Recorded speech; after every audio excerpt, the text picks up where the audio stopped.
Yes, it is I, and I have watched MLW for the first time, as the title suggests. MLW is one of those wrestling promotions that I guess, always heard about, but I hear mixed things about it. I never really know if it's good or if it's bad or if it's somewhere in between or if it's mid or if, whatever. It's just one of those things that's always around, but that's kind of the extent of it. And so I heard about this show coming up, Fightland, and I thought, oh, what the hell? I'm curious. Why don't I check it out? So I decided to check out MLW, and one of the things about MLW that's always kind of interesting or funny to me, I guess, is just the random collection of wrestlers that they have. Like, MLW reminds me of like the Turkish Super League, because like you can look at any of those clubs in that league and there's just the most random collection of players ever. And with MLW, it's the same thing. You've got Joshis from Tokyo Joshi Pro, and obviously they're great. You have a bunch of luchadors from CML. That's kind of crazy to me too, that CML and MLW like still have like a really good, healthy working relationship. And then you got like the top indie names that aren't in any big promotion for whatever reason. Some things happen, I don't know, but they're here in MLW instead of a WWE, ARW, New Japan, I guess even TNA, but And then you have the ex-WWE mid-carders, so you have people like Dijak, who I do really like, Baron Corbin, or Bishop Dyer, Matt Riddle, who, it's insane that he's even employed nowadays. Even someone like Shotzi. Either way, Fightland happened. It was my first time ever watching MLW, and so I'm here to just give my thoughts on it, really, and just kind of talk about everything that I watched. So, now I know absolutely nothing about MLW. I don't know who's a face, who's a heel, what the storylines are, anything. I went into this completely blind. I only knew like some of the matches that were happening on this card, so yeah, just went into it completely blind. The first two matches on this card were the Opera Cup first round matches. I'm not too familiar with what the Opera Cup is. I mean, I know it's a tournament, and I know it has a lot of history with NWA and Stu Hart and all that, but I don't know if like the winner of the Opera Cup gets anything or something like that. I don't know. And these two matches were just all luchadors from CML, and I don't really have much to say about them. They were cool. I think it's really cool seeing someone like Ultimo Guerrero still going really strong to this day. Blue Panther Jr. is cool. Zandokan Jr. is cool and is a prime example to me of why more pirates need to be in wrestling. Shout out Jean-Pierre Lafitte. If you know, you know. But pirates in wrestling, I mean, come on, it just makes sense. So I love Zandokan Jr. And then Esfinge, he's also pretty cool. I've seen a little bit of him because he's had a couple appearances, I think, in AEW. And actually, that's kind of an interesting thing to me too, is that, CML and MLW have such a strong working relationship, and yet there's not really much of a connection with MLW and AEW. Besides just like, it was like a little while ago, I think, that MJF showed up to further suit Mystico. And actually, MJF was on this show too, backstage, talking with Alexander Hammerstone, because they were part of a faction called Dynasty few years ago, like pre-AEW. So that was kind of interesting, but MJF seems to be like really the only connection there between AEW and MLW. So I don't know really if MLW and AEW will ever do stuff together, but that's just something I find interesting. But I mean, it was just a genuine surprise seeing MJF there. And Hammerstone, I feel like would be really cool in AEW, although I feel like if he hasn't already been there, then I don't really know if like he would still even show up nowadays, you know what I mean? But anyways, then there was the women's featherweight title match, which to me, this kind of doesn't make sense to me, only because I don't think anywhere else in wrestling women have like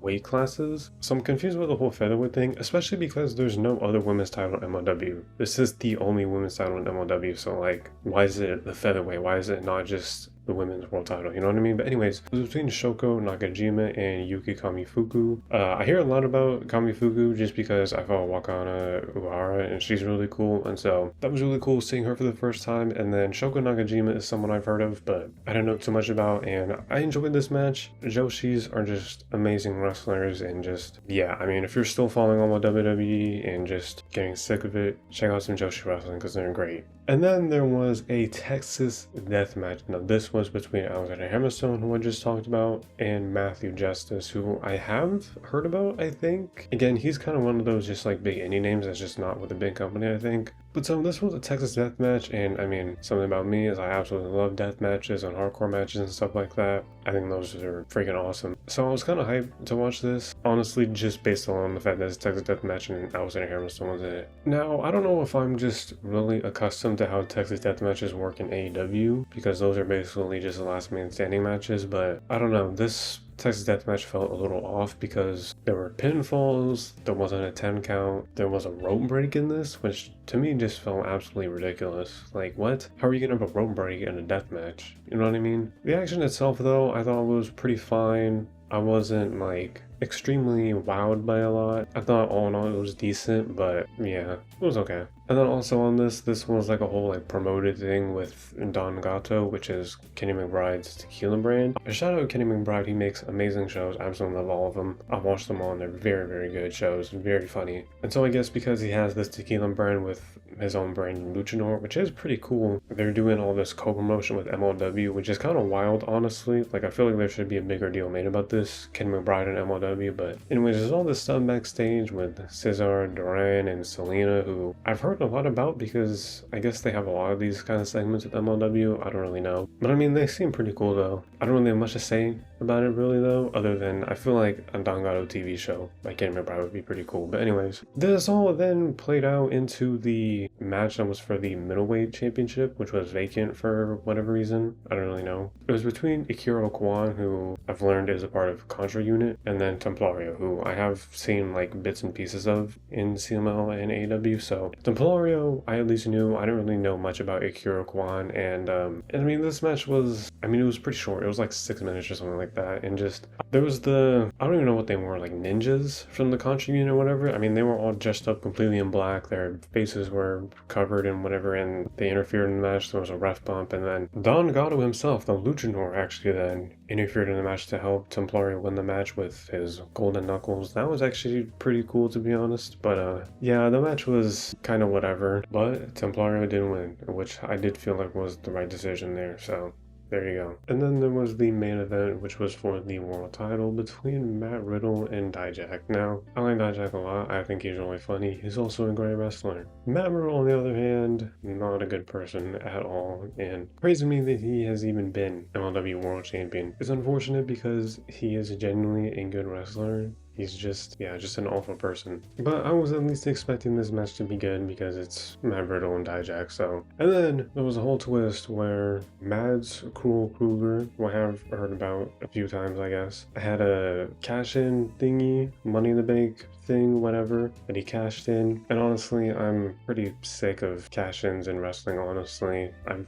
seen enough of them, honestly. I hate that even AEW was doing them, but good thing AEW isn't doing that anymore. But I will say the one good thing about the cash-in this time was that it actually took place at the very beginning of the match. So it's not like this dude just cashed in, wrestled for like 2 to 3 minutes and then won the title. The match the entire time was a triple threat match between Matt Riddle and Dijak and Mads Kruger. So there was actually some credibility behind the fact that Kruger won the title. So it wasn't like he just got some cheap victory or anything like that. So I at least like that they handled the cash in like this. And yes, Mads Kruger ended up winning the MLW World title. I guess he's also a part of Contra Unit. It's a faction I always hear about, but I don't know. I know Akira Kwan, Mads Kruger, and then whoever those ninjas were are in the faction. That's pretty much it when it comes to my knowledge on that. But Matt Riddle got pinned, so that's good at least that they decided to just swiftly take the title off of him. Just don't make that mistake again, I guess.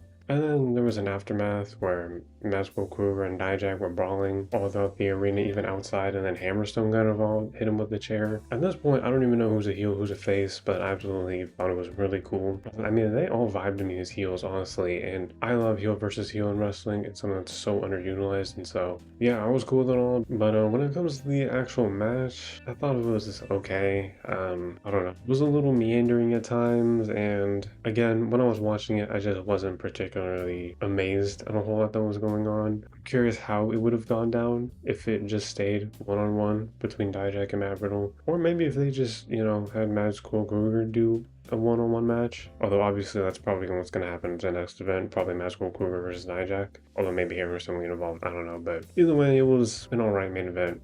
In general, it was an okay show. Obviously, this was my introduction to MLW. I didn't know anything about the storylines going into it or really much at all when it comes to MLW as a company, really. So, my first introduction to MLW, I can say it was okay. I definitely didn't think it was bad or anything, but I wasn't particularly extremely impressed. That is what I thought of MLW my first time watching it. Let me know down below if you are a fan of MLW, what your thoughts are on the promotion, or maybe even on this last recent event. Also, let me know what else you see me talk about on this channel. Like the video, subscribe for more videos, and yeah, thank you for watching.